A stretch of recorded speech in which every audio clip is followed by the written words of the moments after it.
श्री गुरुभ्यो नमः। संस्कृत कक्षायां भवतां भवतीरांच स्वागतम्। अद्य वयम् एकादश कक्षायाः भास्वती इति पुस्तकं पठामः। तावत् आदौ अस्य पुस्तकस्य यन्मङ्गलं विद्यते तन्मङ्गलम् आचरामः। ओम।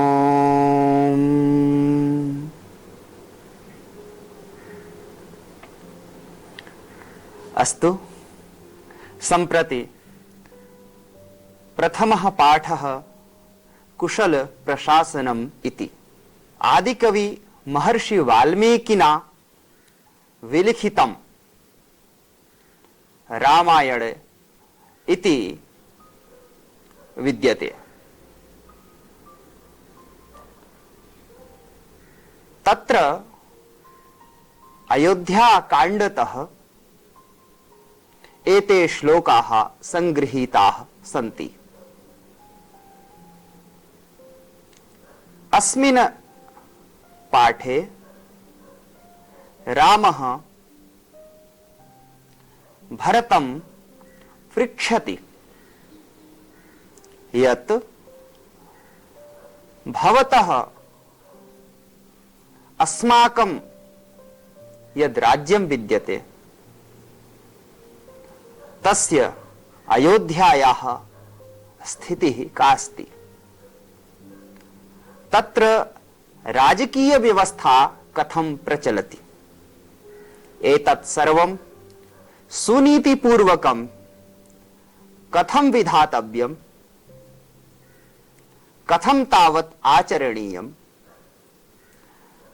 कथं राज्यस्य व्यवस्था सम्पादनीया, एतत् सर्वं राजनीति विषये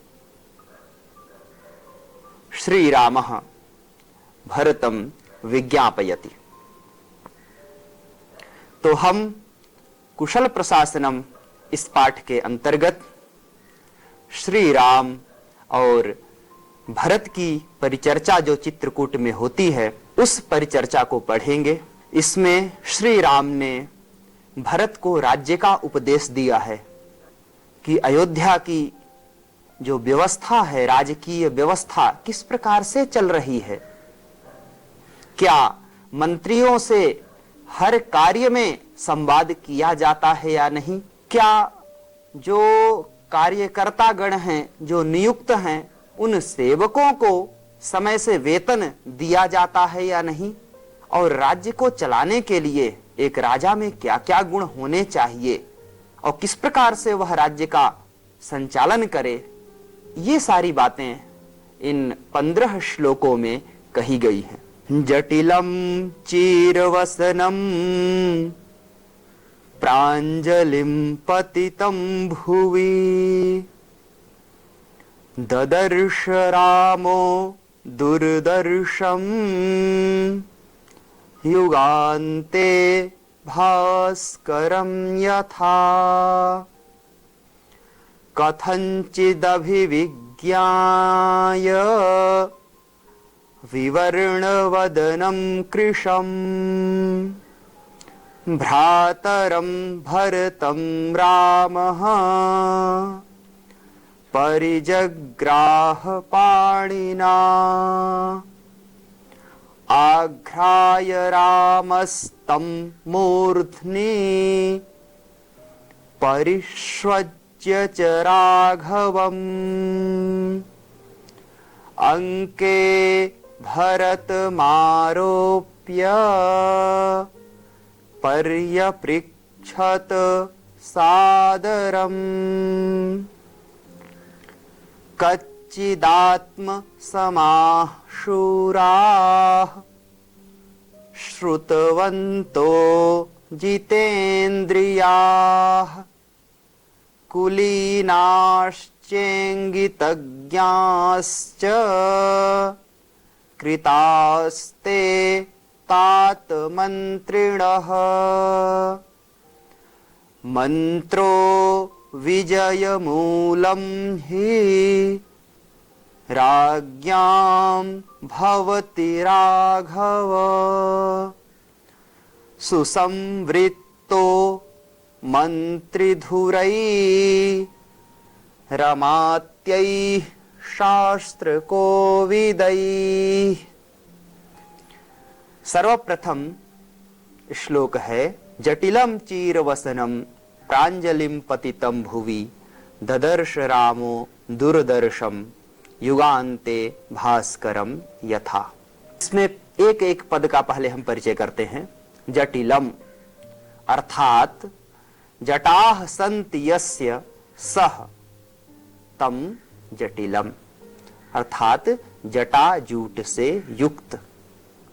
जब अयोध्या से राम वन चले जाते हैं, राम का वनगमन हो जाता है और भरत राम को लेने के लिए अयोध्या से प्रस्थान करते हैं, और वह भी एक सन्यासी के वेश में जाते हैं, राजकुमार बनकर नहीं जाते।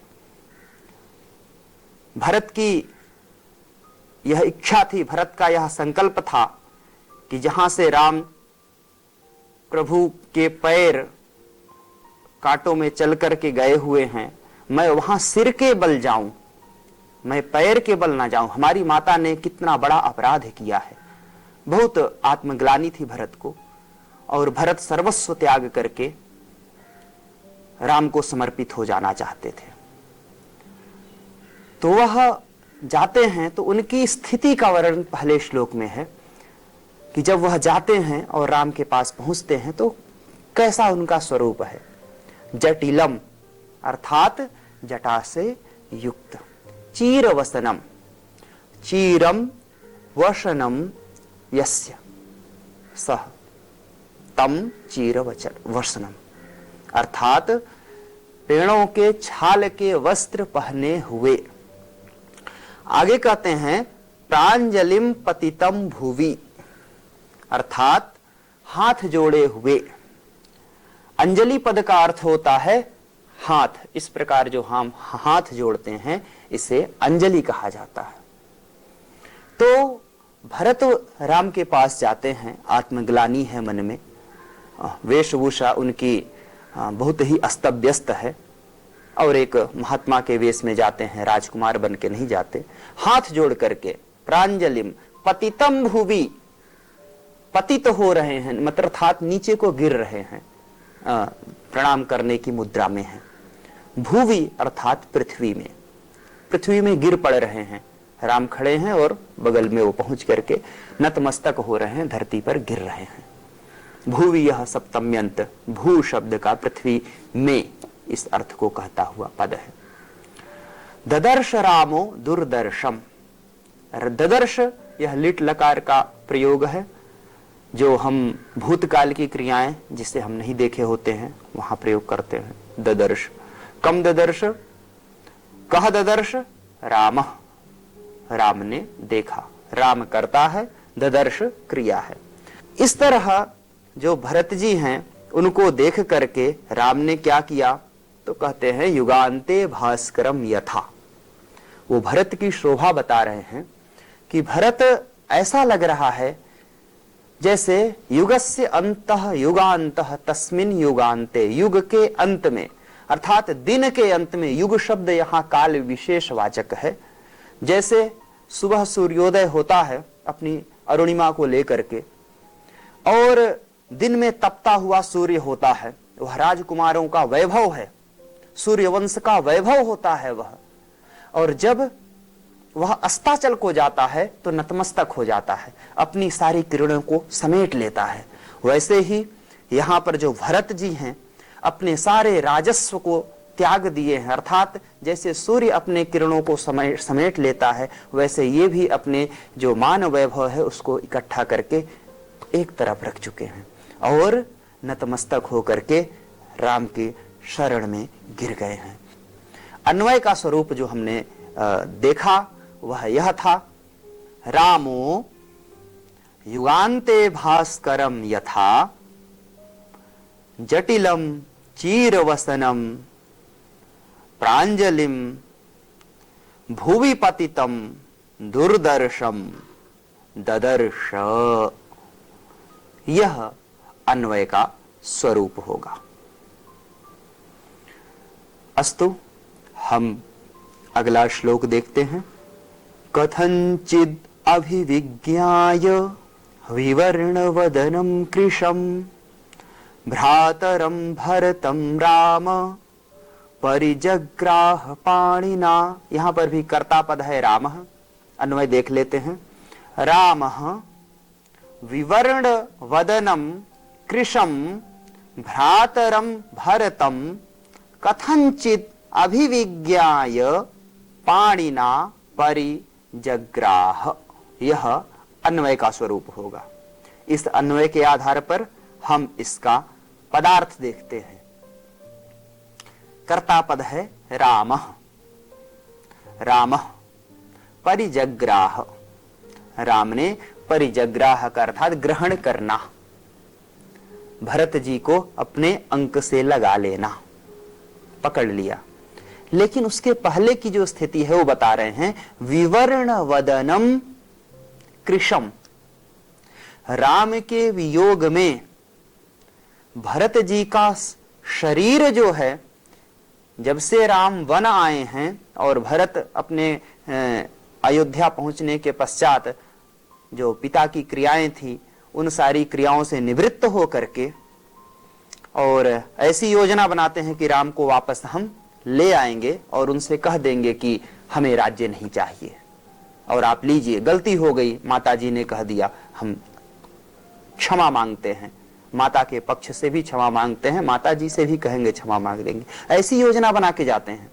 लेकिन तब तक का जो कार्यकाल था, उतने समय में भरत की स्थिति ऐसी हो गई कि विवर्ण वदनम, उनका शरीर जो है सूख गया, पीले वर्ण का हो गया। चेहरा देखा है तो वही, तो उन्हें पहचानते हैं। लेकिन उसमें पद क्या दिया? महर्षि वाल्मीकि लिखते हैं कथंचित अभिविज्ञाय। जैसे कैसे पहचान लिया? कितना भी वर्ण बदल जाए लेकिन भाई तो भाई है ना, दुबला हो पतला हो मोटा हो, हम पहचान तो जाएंगे ही। तो वही कह रहे हैं कथंचित अभिविज्ञाय। अभि उपसर्ग पूर्वक, वि उपसर्ग पूर्वक ज्ञान धातु है, अर्थात उनको पहचान करके। और पहचानने में देरी क्यों हुई? तो उसके लिए जो दूसरा चरण है श्लोक का वह है कि विवर्ण वदनम कृशम। पहचानने में देरी इसलिए हुई क्योंकि उनका जो वर्ण था वह कृश हो गया है, सूख गया है, पतला हो गया है और विकृत हो गया है। विकृत हो जाने के कारण वह पहचान नहीं पा रहे थे। तीसरे चरण में कहते हैं भ्रातरम भरतम रामः परिजग्राह पाणिना। जब भरत प्रणाम करते हैं, ऐसी अवस्था में तुरंत राम उन्हें उठा लेते हैं, हाथ से लेकर के। परिजग्राह का अर्थात परितः जग्राह, ग्रहणम कृतवान। उन्होंने उनको ग्रहण कर लिया, अपने हाथ से पकड़ लिया। किसको? भरतम रामः भरतम परिजग्राह। राम ने भरत को अपने हाथों से पकड़ लिया। अगला श्लोक देखते हैं।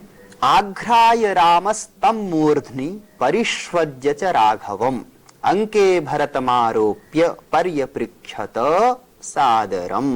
अब पूछते हैं, चर्चा करते हैं, कुशल क्षेम पूछना चाह रहे हैं। तो आघ्राय रामस्तम मूर्ध्नि परिस्वज्य च राघवम। तम मूर्ध्नि आघ्राय, जब गले मिलते हैं तो एक का सिर उधर और एक का इधर, उसी अवस्था का वर्णन यहां पे कर रहे हैं कि तम मूर्ध्नि आघ्राय, सिर से पकड़ते हुए, सिर से लिया, सूंघते हुए। तो आघ्राय रामस्तम मूर्ध्नि परिष्वज्य च राघवम। परिष्वज्य पद का अर्थ है आलिंगन करके, अर्थात श्वज धातु से क्ता प्रत्यय जब करेंगे तो परिष्वज्य, परि उपसर्ग पूर्वक स्वज धातु आलिंगन अर्थ को कहते हैं, अर्थात गले मिलना। तो भरतम अंके आरोप्य पर्यपृक्षत सादरम, इस तरह से भरत को गले लगा करके आलिंगन करते हुए, उनसे मिलते हुए, अंके आदाय, उनको एक जैसे भाई को पकड़ करके अपनी गोद में ले लेना, उस तरह से अपने हाथों में ले लिया, अपने बाहों में ले लिया। और उसके बाद सादरम पर्यपृक्षत, आदर पूर्वक पूछ रहे हैं। कच्चिदात्म समाह शूराः श्रुतवंतो जितेन्द्रियाः कुलीनाश्चेंगितज्ञाश्च कृतास्ते तात मंत्रिणः। हे तात, संबोधन कर रहे हैं। हे तात, भाई के लिए यह संबोधन है कि आपने जो अयोध्या की प्रजा है उसकी भलाई के लिए राज्य शासन की व्यवस्था को स्थिर और सुचारू किया है या नहीं, उसके लिए ये पद्य हैं। कच्चित आत्मसमाह शूराः श्रुतवन्तः जितेन्द्रियाः। श्रुतवन्तः, श्रुतवन्तः पद का अर्थ है पढ़े लिखे, जो अध्ययनशील विद्वान, श्रुतवन्तः। और जितेंद्रिय, यहाँ सारे जो विशेषण लग रहे हैं, ये सारे के सारे विशेषण मंत्रियों के लिए हैं, क्योंकि प्रशासन चलाने के लिए अच्छे योग्य व्यक्तियों का पदस्थ होना आवश्यक है। अगर योग्य व्यक्ति पदस्थ नहीं होंगे तो शासन बिगड़ जाएगा। राम इसी बात को कह रहे हैं भरत से कि क्या आपने जो मंत्रियों के नियोजन की प्रक्रिया है वह सही ढंग से की है या नहीं। तो पहली पंक्ति है आत्मसमाह शूराः, कच्चित आत्मसमाह शूराः। कच्चित यह पद अव्यय है, कच्चिच्च इति, कच्चित प्रश्नवाचक है कि क्या आपने आत्मसमाह शूराः, आप अपने समान ही वीरों को सेनापति या राज्य के संरक्षण में नियुक्त किया है या नहीं। दूसरा, श्रुतवन्तः जितेन्द्रियाः। श्रुतवन्तः अर्थात विद्वान, और जितेन्द्रियाः का भी पद है जितानि इंद्रियाणि यैः ते जितेन्द्रियाः, जिन्होंने इंद्रियों पे संयम करके रखा है, अपनी समस्त इंद्रियों को अपने वश में करके रखे हैं, ऐसे लोगों को। तीसरे चरण में कहते हैं कुलीनाश्चेंगितज्ञाश्च। कुलीनाः इंगितज्ञाः, दो विशेषण और है। एक तो कुलीन होना चाहिए, कुलीन से तात्पर्य है उत्तम, और इंगितज्ञाः, इंगितम जानातीति इंगितज्ञः, अर्थात संकेत से कार्य करने में समर्थ, जो संकेत को समझने वाला व्यक्ति हो, समय की स्थिति को देखकर, राज्य की अवस्था को देखकर कार्य करने में समर्थ हो, ऐसा व्यक्ति इंगितज्ञ कहा जाता है। अंतिम में कहते हैं कृताः ते तात मंत्रिणः। हे तात, ते एतादृशः मंत्रिणः कृताः, क्या आपने ऐसे मंत्रियों को किया है, अर्थात राज्य के पालन में इन इन गुणों से युक्त मंत्रियों की नियुक्ति किया है या नहीं। निष्कर्ष यह निकलता है कि किसी भी राज्य को सुचारू रूप से चलाने के लिए इन विशिष्ट गुणों से युक्त अधिकारी को होना चाहिए। अगला श्लोक देखते हैं। मंत्रो विजय मूलम ही राज्ञाम भवति राघव, सुसंवृत्तो मंत्रिधुरै रमात्यैः शास्त्र को विदैः।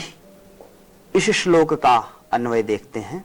हे राघव, राज्ञाम विजय मूलम ही मंत्रिधुरैः अमात्यैः शास्त्र को विदैः सुसंवृत्तः मंत्र भवति, अर्थात हम पदार्थ इसका समझते हैं। इसमें मंत्र पद मंत्रणा के लिए किया गया है कि जब हम शासन प्रशासन में होते हैं, शासन की व्यवस्था देखते हैं, तो एकाकी जो मन में आया करते जाएं, ऐसा नहीं होता। वहां पर सबकी मंत्रणा लेना आवश्यक है। इसी बात को कहते हैं, पंक्ति देख रहे हैं हम, हे राघव, भरत के लिए संबोधन करके राम कहते हैं। यहां पे राघव, पीछे भी राघवम पद आया था। रघु के वंश में उत्पन्न दोनों ही राजकुमार हैं, श्री राम भी हैं, भरत जी भी हैं। यहां पर राघव पद भरत जी को संबोधित करके कह रहे हैं कि हे राघव, विजय मूलम। यहां पे विजय का तात्पर्य युद्ध में विजय वाला विजय नहीं है। किसी भी कार्य को हम अच्छी प्रकार से जब संपन्न करते हैं तो डन का संकेत देते हैं, बहुत अच्छा। तो उस प्रकार का यहां विजय मूल कहा जा रहा है कि अर्थात किसी कार्य की सफलता का जो मूल है, जो मुख्य बिंदु होता है, वो क्या है?